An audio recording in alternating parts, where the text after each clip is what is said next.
Hi, welcome to our latest podcast. I'm Rob Burrell, and with me is Tim Mears. Today we're going to talk about our new rebrand, our refresh of the brand. You will have hopefully seen that on social media. So after some 20 years or so, we decided to just refresh the brand. So I thought I'd ask just a couple of questions on that, and then we could just talk about it. So how has Axon sort of developed over the years, the 20 years or so, in your opinion? Well, I think as a business, we work in the technology space, don't we? So the technology moves at a lightning pace. So if you actually look how we've actually evolved in the last 3-4 years, we're a total different business, I think, from then. We started out life, and we actually started out life as a training business. That's what it was formed for, Microsoft training. But quickly developed into that, what we know as break fix, so engineers going out, kicking servers, screwdrivers, sorting, historically servers went wrong. But then with with cloud coming to the fore, that we had to evolve as a business and change the way that we worked, and that very much worked now towards a technology consultancy business, because let's face it, your servers now are sat in a £3 billion data center, managed and owned by Microsoft, and that's been a big change for us. So we've really had to move the model or change the business now to actually less of a fixing of stuff, but more of actually development of the platform and products really for customers. So, if we go back and look at the brand, I suppose, we sat back and looked at the brand, and we didn't really feel that it sort of portrayed the business that we are today. It was slightly more geared towards fix, etc., and didn't really portray the image or what we are. So that's why we decided to sort of change it. Okay, cool. I think it's a different and fresh brand. Looks really good. Of course, it's subjective. That's our opinion. I really love it. But what do you think actually makes us different as a business? Going back to my point around that technology, we work in the technology sector, and we need to live and breathe technology.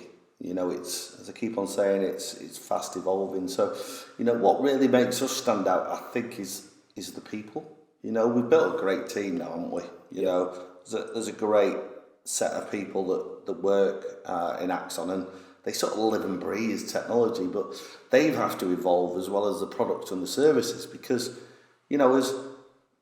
let's face it, the Microsoft stack now, how big's the Microsoft stack? It's a monster, isn't it? There's not a lot through there, bolt-ons, acquisitions, etc., that you can't do within that Microsoft stack. And to try and keep ahead of the curve, we're never going to keep ahead of the Microsoft curve. We're there at the forefront, they're developing the products, but we need to sort of keep ahead of the curve for our customers, because it's our role now. I see it as our role is to ensure that they're getting the most benefit out of that cost.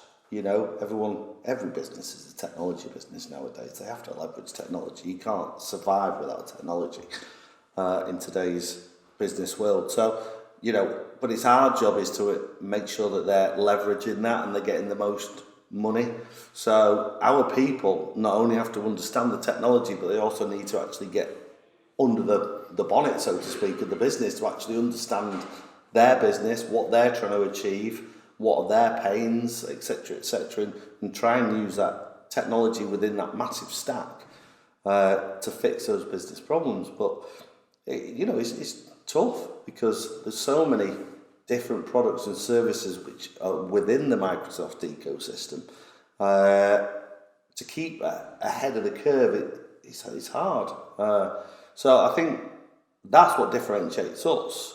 Do we get it right all the time? No, but I think what actually differentiates us is probably the people have the passion and they want to help the customers. They see the benefit of it. It's not just this is IT, this is what it is and what it can do. There you go, walk away.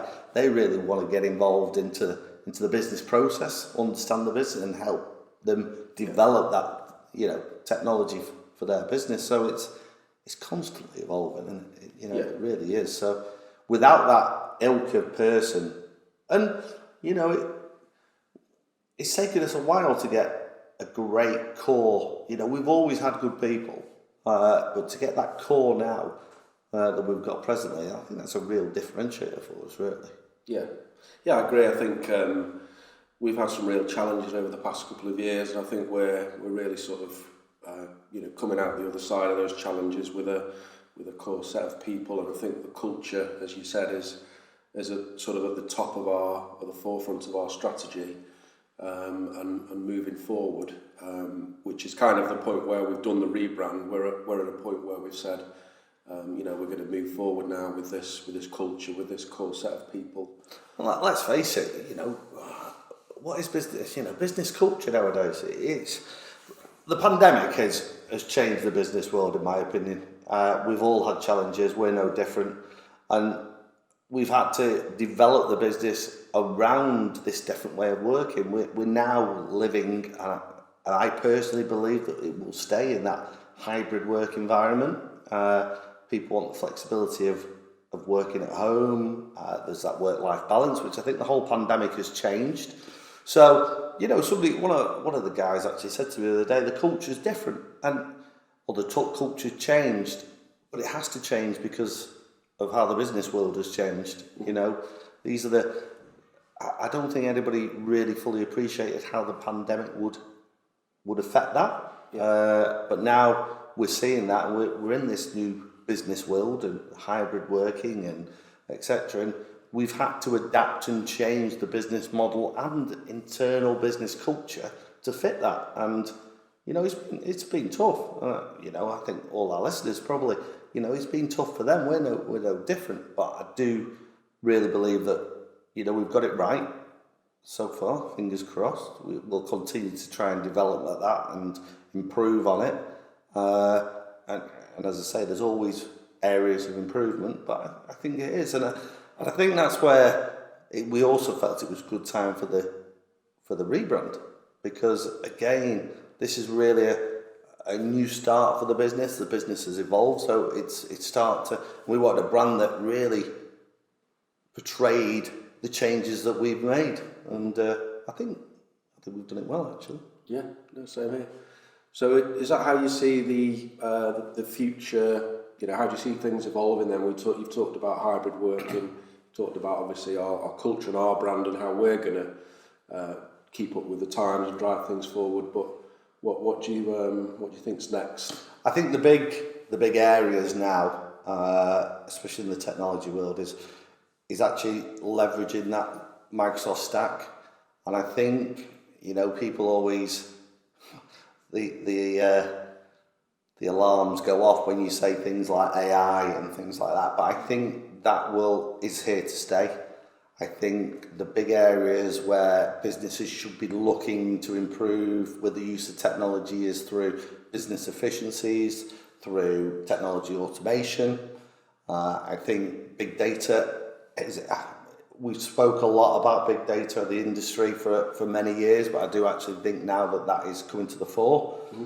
I think businesses will also have to leverage technology in terms of workspace. Yep. So, the server went many years ago, but now many people are in an office. So the communication, face-to-face, etc., that's changed. So I think people need to use technology in order to fix that problem, whether that be, collaborative tools, etc. I think going back to the big data, you've got things like CRM platforms. A lot of businesses still don't use to the full potential. I think that's come to the fore because with people working remotely, or not in a central location, I think that data is key, that everyone has access to and can, get access to anywhere, anytime, any place. Yeah. And there has to be a platform in order to do that. So I think it's going to be very important in the next couple of years. So I think, the areas that we need to look at is data, is, customer relationships, workspace environment, or I was going to say, I think business will have a duty of care around employees. Yeah, so that happier work-life balance, mental well-being, etc. And I think technology will have a place for that as well. Yeah. So I think there, and then of course, and everyone's talking about it at the moment, is around the security. Is you got this whole movement in technology, but that really then needs to be protected or wrapped into a secure environment. And again, with people being dispersed, a workforce being a dispersed workforce, that needs to be protected around security, because that's still a big problem that we need to fix. Yeah, absolutely. We'll perhaps talk about CRM in the next podcast, and maybe the whole workspace employee evolution in a future one as well. Okay, well, great. Well, I think that summarises everything we wanted to talk about today. So see you on the next one. Thank you.